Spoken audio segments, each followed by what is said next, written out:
राधा कृष्ण, उनका नाम, उनका रूप, उनका गुण, उनकी लीला, उनके धाम और उनके संत, इतने का नाम भगवान। इनमें दो चेतन है, भगवान और उनके संत जन।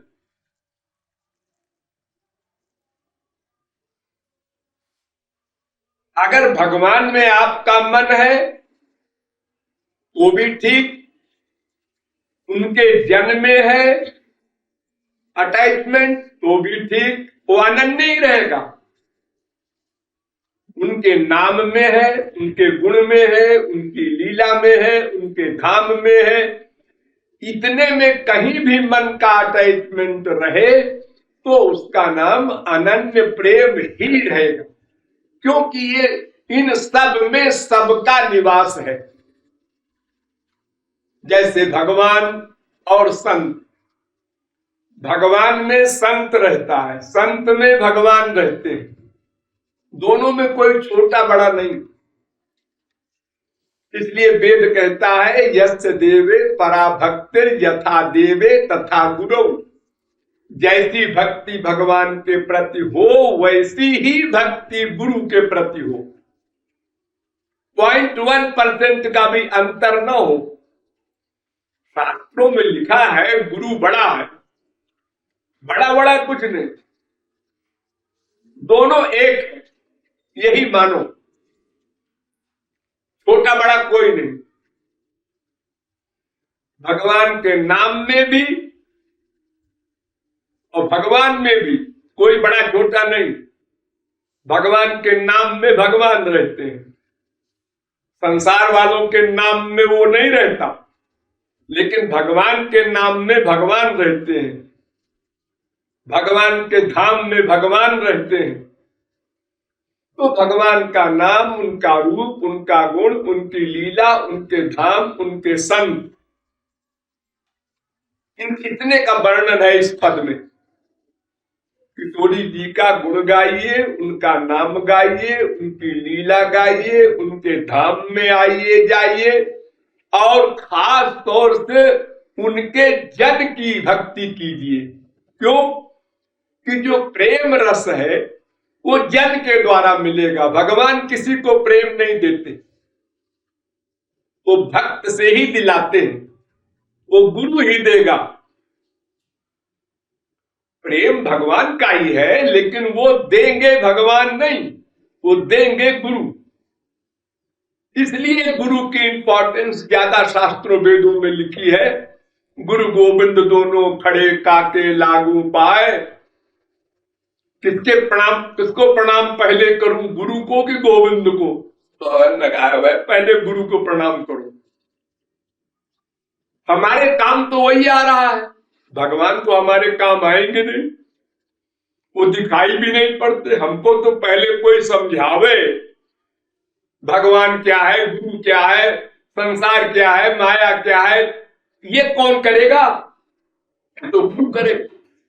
फिर साधना बताएगा गुरु, साधना कराएगा गुरु, अंतःकरण शुद्धि तक हमारे संस्कारों से लड़ेगा गुरु, अंतःकरण शुद्धि के बाद भी दिव्य प्रेम देगा गुरु। सारा काम गुरु करता है। जैसे संसारी मां गंदे बच्चे को नहला के धुला के अच्छे कपड़े पहना करके तो अपने पति के गोद में दे देती है, तब पति उसको लेके गोद में खिलाता है और पाखाना वाखाना साफ करे मां उसकी। तो गुरु तो गंदगी साफ करने का काम करता है। इसलिए हमारा स्वार्थ तो गुरु से ही है। इसलिए शास्त्रों ने कहा कि चाहे तुम भगवान और गुरु दोनों को बराबर मानकर एक साथ भक्ति करो दोनों की, और चाहे केवल गुरु की भक्ति कर लो तो भी काम बन जाएगा, वही फल मिलेगा। तो इन पांचों में पांचों का निवास है। किशोरी जी का नाम, रूप, गुण, लीला, धाम, संत, इतने में मन रहे, क्योंकि इतनी चीजें भगवत स्वरूप है, सब में राधा कृष्ण का निवास है, वो दिव्य है। हमारा मन गंदा है तमाम जन्मों से, उसको शुद्ध करना यही हमारा काम है। हम भगवान को नहीं पा सकते, हमारा काम मन को शुद्ध कर देना, बस इतना है। वो भगवान की भक्ति से होगा, लेकिन हम भगवान को पा नहीं सकते मन शुद्ध होने पर भी। वो दिलाएगा गुरु।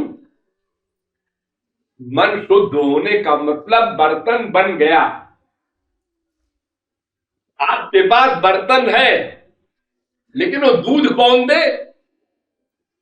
वो दूध वाला देगा बिना पैसे के। तो जो फ्री में दान करता है गुरु, अलौकिक दूध, अलौकिक आनंद, कुछ भी कह लो, वो अलौकिक वस्तु के लिए बर्तन अलौकिक होना चाहिए, नहीं तो रुकेगा नहीं, फट जाएगा, बर्तन फट जाएगा।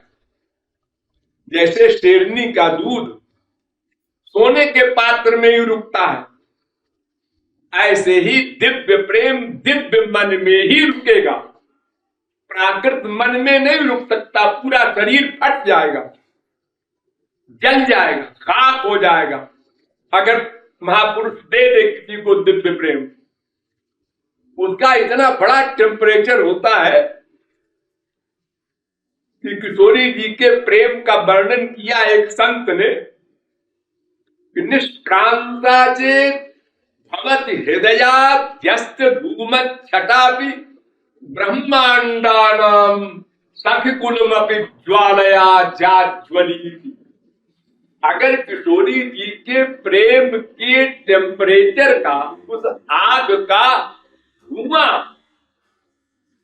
आग के लौ में ऊपर लकीर होती है काली काली, वो धुआं भी अगर हृदय से बाहर निकल जाए तो अनंत कोटि ब्रह्मांड भस्म हो जाए, कितना टेम्परेचर है। वो माइक शरीर और माइक मन उसको सहन नहीं कर सकता। देखो, संसार में कोई भिखमंगा हो और उसकी 1 करोड़ की लॉटरी खुल जाए तो कहते हैं उसका हार्ट फेल हो गया। इतना बड़ा सुख वो सहन नहीं कर सका। संसारी सुख किसी को बहुत बड़ा मिल जाता है, पागल हो जाता है, मर जाता है। ये लिमिटेड माइक गंदा सुख, माँ बाप बेटा स्त्री पति वाला। और जहां अनंत सुख है, वो अगर मिलेगा तो कैसे सहन होगा? उसके सहने के लिए वैसा बर्तन होना चाहिए पहले। यही वेद शास्त्र भगवान और महापुरुष कहते हैं कि भाई तुम लोग बर्तन बना लो, हम सामान फ्री में देंगे। हम कहां दें? हम तो देने को तैयार हैं। अरे एजेंट जितना माल बेचेगा उसको कमीशन मिलेगा, इनाम मिलेगा भगवान के यहां से। तुमने इतने जीवों को हमारे पास पहुंचाया, उसको देने में क्या घटना है? कुछ क्या? महापुरुष को देने में क्या लगता है?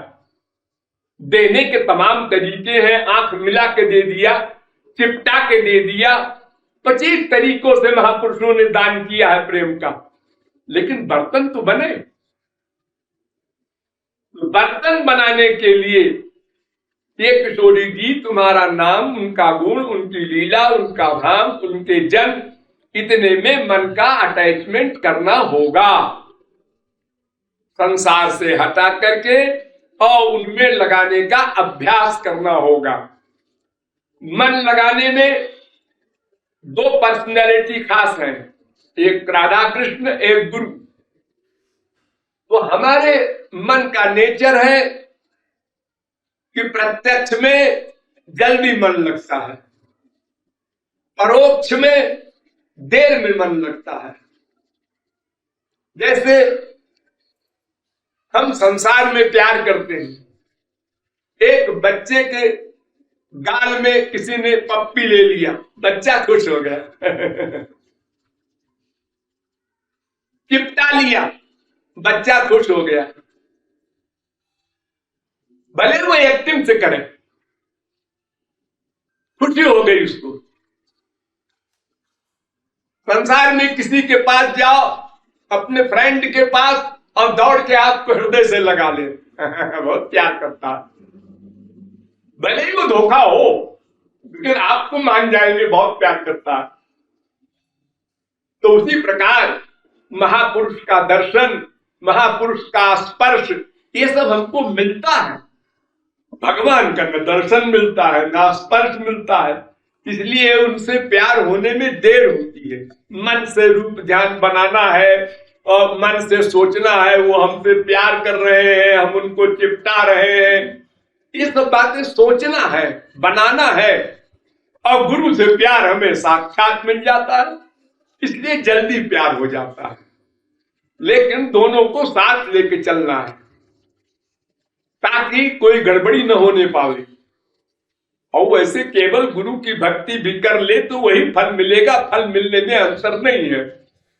तो जन से ही प्रेम सुधा रस मिलेगा, इसलिए उसकी शरणागति सबसे पहले कंपलसरी है। साथ में राधा कृष्ण की भक्ति करो, चाहे केवल राधा की करो, चाहे केवल श्री कृष्ण की करो, चाहे राधा कृष्ण दोनों की मिला के करो, गोपियों को भी साथ में ले लो, वो सब एक है। इसलिए एक ही लक्ष्य है हमारा, साधना के द्वारा अंतःकरण को शुद्ध करना। और शुद्ध करने का तरीका क्या है? रूप ध्यान, हरि गुरु का रूप ध्यान, उनका नाम गुण लीला धाम इत्यादि का गान संकीर्तन,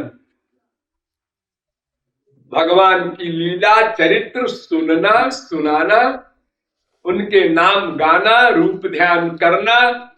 पूरी फिलॉसफी जो करने की है साधना की, वो मैंने 5-6 लाइन में लिख दी। इसके अलावा कुछ न जानना है न करना है। इतने से ही हमारे अंतःकरण की शुद्धि हो जाएगी और फिर वो दिव्य शक्ति मिल जाएगी, काम बन जाएगा।